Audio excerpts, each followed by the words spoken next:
Hello বন্ধুরা, এখন কথা হবে হইচই এর আপকামিং সিরিজ নিয়ে, যেটা এই বছর রিলিজ করতে চলেছে। এখানে অনেকগুলো সিরিজ আছে যেগুলো অলরেডি সিরিজ চলছিল, ওগুলো ব্যাক করছে, এবং বেশ কিছু নতুন সিরিজ আছে যেগুলোর জন্য আমি বেশি এক্সাইটেড। নেক্সট আসছে লজ্জা 2। এটা বলা হচ্ছে যে হইচই এর আজ পর্যন্ত সব থেকে সাকসেসফুল একটা সিরিজ, এবং এই সিরিজটা সফল হওয়ার একটা বড় কারণ আই থিঙ্ক এটা হচ্ছে কমপ্লিটলি টার্গেটেড অডিয়েন্স হচ্ছে ফিমেল অডিয়েন্স, যেটা হচ্ছে খুব বেশি হইচই এর, এবং তাদেরকে কিন্তু এটা খুব হিট করে। এখানে যে লাইক ফিজিক্যালের জায়গায় ইমোশনাল এবং ভার্বাল অ্যাবিউসের বিরুদ্ধে কথা বলা হচ্ছে। টপিকটা বেশ ভালো ছিল, সিরিজটা আমি রিভিউ করেছিলাম, ডেফিনেটলি চেক আউট করো। বাট যেভাবে এরা তুলে ধরেছে, যেভাবে দেখানো হচ্ছে, সেটা আমার অতটা ভালো লাগেনি।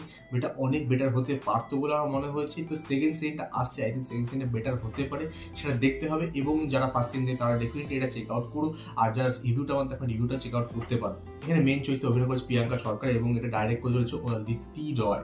তো এই ছিল এই বছরের স্লেট ফর ফ্রম হইচই। তো আমার প্রত্যেকটা সিরিজে কিন্তু বেশ ভালোই মনে হচ্ছে, আমি কয়েকটা নিয়ে কিন্তু খুবই এক্সাইটমেন্ট বেশি। তো তোমরা কোনটার জন্য বেশি এক্সাইটেড আমি কিন্তু কমেন্টে নিশ্চয়ই জানতে পারো। আমার সঙ্গে দেখা হবে নেক্সট।